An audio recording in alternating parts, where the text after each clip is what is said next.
Par contre, j'avais pas vu une de ces vidéos où il dénonçait haut et fort la corruption à l'intérieur de la DPJ et surtout mentionnait haut et fort que c'était un réseau d'enlèvement d'enfants, de kidnapping. Et j'avais eu bien de la misère à avaler celle-là parce que je ne connaissais la DPJ encore. Par contre, lorsque j'ai eu affaire à la DPJ au niveau, j'ai demandé de l'aide. J'ai jamais été un mauvais papa ou quoi que ce soit. J'ai jamais eu de signal à mon égard. Au contraire, j'ai toujours été avant-gardiste pour mes enfants. Puis j'ai eu le malheur de demander de l'aide à la DPJ parce que c'est la porte d'entrée des services de santé. C'est ce qu'on nous avait annoncé. Si vous voulez faire un pacte avec le diable, allez demander de l'aide à la DPJ, vous le garantis. Donc, à partir de là, j'ai commencé à rentrer dans la sauce DPJ et comprendre qu'effectivement, c'est une machine qui n'est pas nécessairement propre. OK? Donc, lorsqu'on va mélanger corruption et enfant, bon, ça monte avec un réseau. C'est clair, c'est net, c'est ça que c'est indéniable.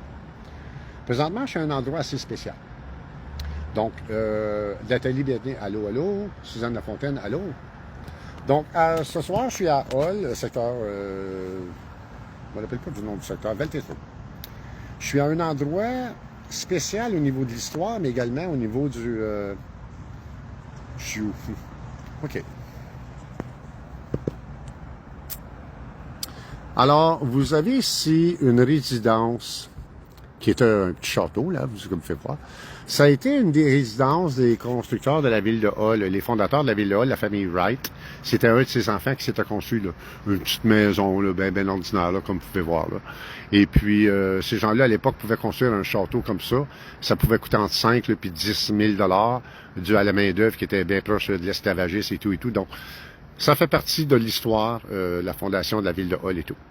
Ce building-là a eu plusieurs vocations, puis aujourd'hui, il fait partie du conservatoire de musique. Donc, il y a des extensions qui ont été ajoutées et toutes. Puis ça appartient à l'Université du Québec. C'est conservatoire de musique. C'est vraiment de toute beauté. C'est un des beaux châteaux qu'il y a dans l'Outaouais. Donc, si jamais vous venez à Veltetro, vous pouvez venir le voir. C'est de toute beauté. C'est beau. C'est très beau. Vous pouvez voir, là, il y a de l'ardoise de ces balcons qui sont là, puis tout, c'est comme wow. C'est bien beau. Par contre, entre les Monwright, qui étaient les fondateurs, et le conservatoire, aujourd'hui, il y a eu d'autres choses comme l'histoire, dont un orphelinat. Ça a été pendant plusieurs années l'orphelinat de la ville de Hall, où lorsqu'on voulait abandonner son enfant, qu'on ne voulait plus, qu'on éprouvait des problèmes, puis qu'on n'était plus capable, on venait l'emmener ici. C'était les bonnes sœurs qui géraient tout ça. Et là, les bonnes sœurs prenaient l'enfant puis le rentraient dedans. On va s'en occuper, ça. Okay. Vous avez pu entendre les histoires qui se sont passées avec les Autochtones ou whatever, mais cet endroit-là est plein d'histoires. Plein d'histoires. J'ai des amis qui sont musiciens, qui ont étudié ici, et on m'a mentionné que cet endroit-là est hanté hors de tout doute raisonnable. C'est surtout des enfants qui entraient la place. J'ai entendu beaucoup d'histoires, puis des gens qui ne croient pas à tout ça, qui m'ont raconté ces histoires-là. C'est vraiment beau, mais ce qui se passe en arrière de la beauté de ça, c'est vraiment pas beau. Okay? C'était quoi? Ben, l'abandon d'enfants. C'est un problème qui est tabou. Personne ne veut parler. Personne ne veut en parler, hein? Ben, prenez votre Google, l'intelligence artificielle, appelez-les, posez-y la question. Combien d'enfants ont été abandonnés au Québec en 2023? J'ai tombé sur le cul. La réponse. Le nombre d'abandons d'enfants n'est pas calculable. On peut présumer environ 2000 enfants. Plus de 2000 enfants par année au Québec. Je ne vous ai pas dit au Canada. Au Québec seulement, on a plus de 2000 enfants par année qui sont abandonnés. Soit que les parents ne sont pas aptes à s'en occuper, soit qu'il y a quelque chose qui se passe et on ne veut plus de l'enfant. Okay? J'ai entendu souvent à la DPJ des gens arriver là avec des sacs de plastique, puis l'enfant me dire « Je suis plus capable, tabarnak, prenez-les, occupez-vous-en, et on abandonne l'enfant. » Point. 2000 enfants abandonnés. Mais c'est plus gros que ça. C'est 6181 enfants disparus en 2023. Je répète le chiffre, je n'ai pas dit 600. Je dis 6181 enfants qui ont été portés disparus en 2023, avec une augmentation de 35% comparativement à l'année d'avant. Et 2004, les chiffres n'étaient déjà pas plaisants au début de l'année, on bat déjà des records. Les enfants disparaissent. Est-ce que c'est normal? L'abandon d'enfants, qui n'est pas plus normal en tant que tel dans la société d'aujourd'hui, parce que c'est des jeunes mères qui n'étaient pas prêtes à tout ça, qui n'ont aucune aide, qui ont peur que la DPJ arrive à l'accouchement, qui sont nerveuses, que ça les amène. Bref, tout ça, on n'est pas dans une société d'aide du tout, puis je peux vous le garantir. Qui est-ce qui gérait ça? Je l'ai dit tout à l'heure, c'était les bonnes sœurs qui géraient ça.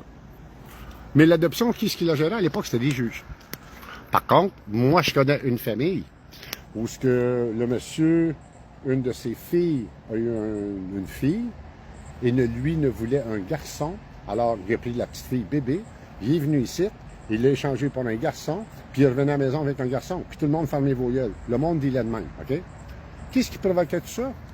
Des juges. Des juges avec des enveloppes brunes. Tu pouvais acheter un enfant.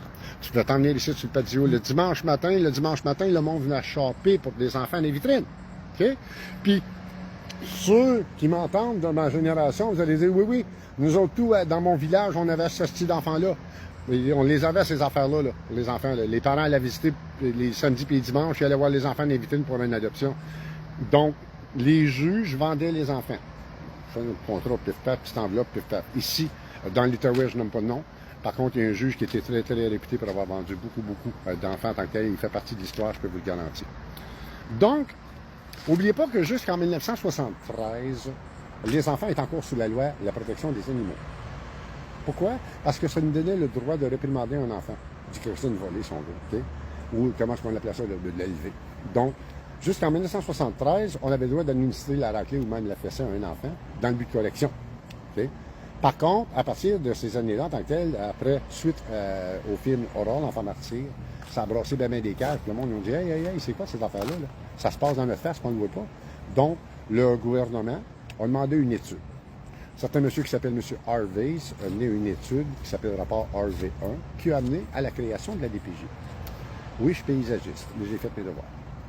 Donc, M. Harvey, dans la création de la DPJ, avait une belle notion de porter aide, secours et assistance aux familles dans le besoin avec les années 70, puisque les gens n'avaient pas accès à l'information, c'était pas évident d'aller chercher de l'aide ou whatever. Par contre, on avait un vieux système mécanique, hein?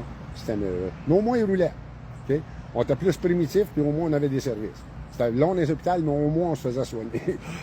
Donc, ça l'a amené à quoi? Bien, ça l'a amené à la création de la DPJ et dans son intention, dès la formation, dans le rapport Harvey 1, il est bel et bien mentionné, attention, avec une loi aussi lourde, une loi d'exception aussi lourde, il va falloir faire de la place pour des améliorations constantes.